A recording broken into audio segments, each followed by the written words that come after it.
Hi అండి, welcome to my channel. ఇవాల్టి వీడియోలో కర్ణాటక ఫేమస్ అయిన బిసిబిల్లాబాత్ని ఎలా చేసుకోవాలో చూపిస్తానండి. ఈ చల్లటి క్లైమేట్లో ఇలా వేడిగా 1 పాట్ రైస్ చేసుకొని తినండి. చాలా బాగుంటుందన్నమాట. టేస్టే కాదండి, హెల్త్కి కూడా చాలా మంచిది. పిల్లలకైనా పెద్దోళ్ళకైనా ఈజీగా డైజెషన్ అయిపోతుంది. ఇంకా వెజిటేబుల్స్ తినని పిల్లలు ఉంటారు కదా, అలాంటి వాళ్ళకైతే ఇందులో ఏం వెజిటేబుల్స్ వేసామని కూడా తెలియదు అనమాట. సో టేస్ట్ బాగుంటుంది, ఇంకా ఈజీగా డైజెషన్ అయిపోతుంది. అలాగే వెజిటేబుల్స్ కూడా తినేస్తారండి. తప్పకుండా ట్రై చేయాల్సిన రెసిపీ అన్నమాట. సో వీడియోనైతే ఎక్కడ స్కిప్ చేయకుండా చివరి వరకు చూడండి. అలాగే ఈ ఛానల్ని ఎవరైనా ఫస్ట్ టైం చూస్తున్నట్లయితే ఛానల్ని సబ్స్క్రైబ్ చేసుకొని పక్కనే ఉన్న బెల్ సింబల్ని యాక్టివేట్ చేసుకోండి. ఇంకా ఆలస్యం చేయకుండా ఈ బిసిబిల్లాబాత్ని ఎలా తయారు చేసుకోవాలో దానికి కావాల్సిన పదార్థాలు ఏంటో చూసేద్దాం పదండి. ముందుగా బిసిబిల్లాబాత్ కోసం అయితే ఒక గ్లాస్ తీసుకొని ఆ గ్లాస్తో ఒక 1/4 గ్లాసు రేషన్ రైస్ తీసుకోవాలండి. అలాగే సేమ్ గ్లాస్తో ఒక 1/2 గ్లాసు కందిపప్పు తీసుకోవాలి. ఈ బిసిబిల్లాబాత్ అనేది మెత్తగా ఉంటుంది కాబట్టి రేషన్ రైస్తో అయితే బాగుంటుందండి. ఒకవేళ మీకు రేషన్ రైస్ ఇష్టం లేదంటే కనుక నార్మల్ రైస్తో కూడా చేసుకోవచ్చు.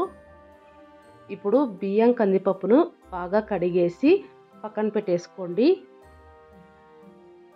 అలాగే ఇంకొక చిన్న గిన్నెలో అయితే కొద్దిగా ఒక చిన్న నిమ్మకాయ సైజ్ అంతా చింతపండు తీసుకొని దానిని కూడా నానబెట్టేసుకొని పక్కన పెట్టేసుకోండి. ఇప్పుడైతే బిసిబిల్లాబాత్లోకి కావాల్సిన పదార్థాలు చూద్దామండి. ముందుగా నానబెట్టుకున్న బియ్యం, ఇంకా ఒక 2 క్యారెట్లు చిన్న ముక్కలుగా కట్ చేసుకోవాలి. అలాగే కొద్దిగా బీన్స్, బఠానీ, ఒక ఆలుగడ్డని చిన్న ముక్కలుగా కట్ చేసుకోవాలండి. ఆలుగడ్డ అయితే ఎర్రగా అయిపోకుండా నీళ్ళల్లో వేసి పెట్టుకోండి. అలాగే ఒక 2 ఉల్లిపాయలు, ఒక 2 చిన్న సైజు టమాటాలు, కొద్దిగా సొరకాయని కట్ చేసి పెట్టుకోవాలండి. ఇంకా ఒక క్యాప్సికమ్ని కూడా కట్ చేసేసుకొని రెడీగా పెట్టేసుకోండి. ఇప్పుడు బిసిబిల్లాబాత్ చేసుకోవడానికి కుక్కర్ తీసుకొని అందులో మనం ముందుగా కడిగి పెట్టుకున్నాం కదా, ఆ బియ్యం అయితే వేసేసుకోవాలి. ఇప్పుడు అందులో నీళ్ళు అయితే వేసుకోవాలండి. మనం ఏ గ్లాస్తో అయితే బియ్యం తీసుకున్నామో అదే గ్లాస్తో 4 గ్లాసుల నీళ్ళు అయితే తీసుకోండి. ఒకవేళ బిసిబిల్లాబాత్ను ఇంకా ఎక్కువగా లూజ్గా ఇష్టపడే వాళ్ళు అయితే కనుక 5 గ్లాసులు కూడా తీసుకోవచ్చండి. ఇక్కడ నేనైతే 4 గ్లాసులే తీసుకున్నాను అనమాట. ఇప్పుడు అందులో పచ్చి బఠానీ, ఇంకా అలాగే కట్ చేసి పెట్టుకున్న క్యారెట్ ముక్కలు, ఇంకా బీన్స్ ముక్కలు, ఇంకా బంగాళదుంప ముక్కలు అయితే వేసేసుకోండి. ఇప్పుడు ఒక స్పూన్ ఉప్పు, అలాగే కొద్దిగా ఆయిల్ వేసేసి కుక్కర్ మూత పెట్టేసి ఒక 3 విజిల్స్ రాణించుకోండి. కుక్కర్ 3 విజిల్స్ వచ్చిన తర్వాత గ్యాస్ ఆఫ్ చేసేసి మళ్ళీ గ్యాస్ పైన ఒక ప్యాన్ పెట్టుకొని అందులో ఒక 2 టేబుల్ స్పూన్ల ఆయిల్ అయితే వేసుకోవాలండి. ఆయిల్ కాగిన తర్వాత అందులో ఒక స్పూన్ ఆవాలు వేసుకొని ఆవాలను అయితే చిటపటలాడనివ్వండి. తర్వాత ఒక చిన్న కప్పుతో ఒక 1/2 కప్పు పల్లీలు అయితే వేసుకోండి. నేను పల్లీలు ఈ టైంలో వేయడం మర్చిపోయాను అనమాట, తర్వాత అయితే వేసుకున్నానండి. మీరు ఈ టైంలోనే వేసుకోండి, సరిపోతుంది.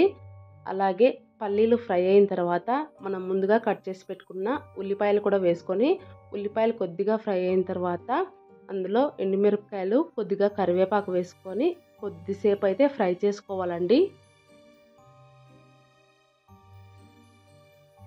ఉల్లిపాయ మరీ ఎక్కువగా ఫ్రై అయిపోవాల్సిన అవసరం లేదనమాట. కొద్దిగా ఫ్రై అయిపోయిన తర్వాత ఇప్పుడు అందులో ముక్కలుగా కట్ చేసి పెట్టుకున్న క్యాప్సికమ్, ఇంకా టమాటాను వేసేసుకొని గ్యాస్ని మీడియం ఫ్లేమ్లో పెట్టుకొని టమాటా ఇంకా క్యాప్సికమ్ మెత్తగా అయిపోయేంత వరకు మగ్గించుకోవాలండి. నేనైతే ముందు పల్లీలు వేయడం మర్చిపోయానండి. సో ఇప్పుడైతే వేసుకుంటున్నాను అనమాట. ఎప్పుడు వేసుకున్నా ఏం కాదండి, కాకపోతే వేసుకున్నామంటే మనం బిసిబిల్లాబాత్ తినేటప్పుడు మధ్యలో తగులుతూ టేస్ట్ అయితే బాగుంటాయండి. క్యాప్సికమ్, టమాటా కొద్దిగా మెత్తగా మగ్గిపోయిన తర్వాత ఇప్పుడు అందులో కొద్దిగా సాల్ట్ వేసుకోండి. సాల్ట్ని అయితే చూసుకొని కొద్దిగా తక్కువగానే వేసుకోండి. మనం ముందు రైస్లో కూడా వేసుకున్నాం కాబట్టి మళ్ళీ 2 కలిపితే ఎక్కువ అయిపోయే ఛాన్సెస్ ఉంటాయి అన్నమాట. సో చూసుకొని కొద్దిగా తక్కువగా వేసుకోండి. అలాగే ఒక స్పూన్ పసుపు కూడా వేసుకొని కొద్దిసేపు అయితే ఫ్రై చేసుకోండి. ఇప్పుడు అందులోనే ఒక స్పూన్ కారం అయితే వేసుకోవాలండి. కారం వేసుకున్న తర్వాత గ్యాస్ని సిమ్లో పెట్టేసి కొద్దిసేపు అయితే ఫ్రై చేసుకోండి. ఒక అర నిమిషం పాటు ఫ్రై చేసుకున్న తర్వాత ఇప్పుడు అందులో అయితే బిసిబిల్లాబాత్ పౌడర్ని అయితే వేసుకోవాలండి. ఇక్కడ నేను ఎంటీఆర్ వాళ్ళది వాడుతున్నాను అనమాట. 10 రూపాయల ప్యాకెట్ అయితే ఉంటుందండి. ఆ ప్యాకెట్ మొత్తం వేసేసుకున్నాను. ఇప్పుడు ఆ పౌడర్ని కూడా మొత్తం కలిసిపోయేలాగా బాగా కలిపేసుకొని గ్యాస్ని అయితే సిమ్లోనే ఉంచుకోవాలండి. ఫైనల్గా మనం ముందుగా నానబెట్టుకున్న చింతపండులో నుంచి అయితే రసం తీసేసుకొని ఆ రసాన్ని అయితే వీటిల్లో వేసేసుకొని కొద్దిసేపు సిమ్లోనే ఉడకనివ్వండి. ఇలా ఉడుకుతూ ఉన్నప్పుడే కుక్కర్ విజిల్ అయితే తీసి చూడండి. ఆవిరి మొత్తం పోయి ఉంటుందన్నమాట. అన్నం అయితే పర్ఫెక్ట్గా ఉడికిపోయిందనమాట. బిసిబిల్లాబాత్ అయితే లూజ్ కన్సిస్టెన్సీలోనే ఉంటుందండి. సో ఇలా లూజ్గానే ఉండాలన్నమాట. ఇప్పుడైతే రైస్ని ఒకసారి అయితే కలిపేసుకోండి. ఇప్పుడు ఈ రైస్ మొత్తాన్ని మనం ముందుగా తాలింపు వేసుకున్నాం కదా, ఆ తాలింపులో అయితే కొద్దిగా వేసుకుంటూ కలుపుకుంటూ ఉండాలండి. మొత్తం రైస్ వేసేసుకున్న తర్వాత తాలింపులో కలిసిపోయేలాగా బాగా కలిపేసుకోవాలండి. ఇలా కలుపుకునేటప్పుడే గ్యాస్ని అయితే సిమ్లోనే పెట్టి బాగా కలుపుకోవాలండి. మొత్తం కలిపేసుకున్న తర్వాత ఇక్కడ వీడియో క్లిప్లో చూపిస్తున్నాను చూడండి, ఆ కన్సిస్టెన్సీలోకి అయితే రావాలండి. ఇలా వచ్చిన తర్వాత గ్యాస్ని సిమ్లోనే ఉంచుకొని ఒక 5 నిమిషాల పాటు ఉడికించుకోవాలండి. అలాగే ఈ టైంలోనే సాల్ట్ని అయితే ఒకసారి చెక్ చేసుకోండి. ఒకవేళ సరిపోకపోతే కొద్దిగా సాల్ట్ వేసేసుకొని కలిపేసుకోండి.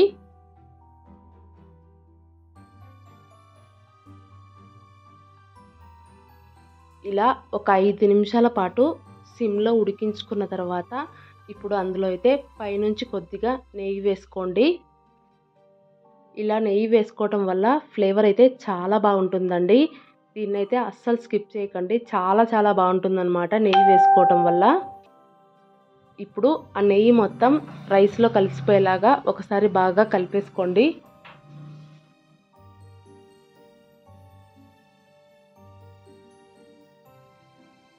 ఫైనల్గా కొద్దిగా సన్నగా కట్ చేసి పెట్టుకున్న కొత్తిమీర వేసేసుకొని ఒకసారి కలిపేసి గ్యాస్ ఆఫ్ చేసుకున్నారంటే బిసిబిల్లాబాత్ అయితే రెడీ అయిపోతుందండి.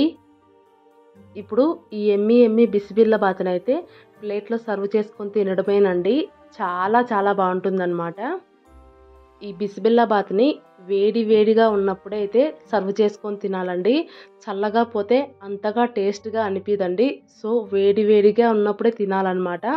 ఇలా వేడి బిసిబిల్లాబాత్ని ప్లేట్లో సర్వ్ చేసుకొని పైనుంచి కొద్దిగా కారా బూందీ ఉంటుంది కదా, అది వేసుకొని తిన్నామంటే చాలా బాగుంటుందండి.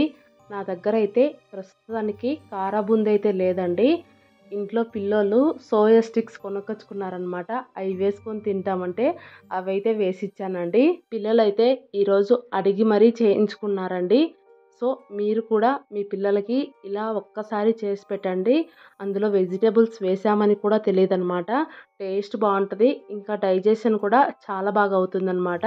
అలాగే ఈ వీడియో మీకు నచ్చినట్లయితే లైక్ చేయండి, షేర్ చేయండి. కొత్తగా చూస్తున్న వాళ్ళు సబ్స్క్రైబ్ చేసుకోండి.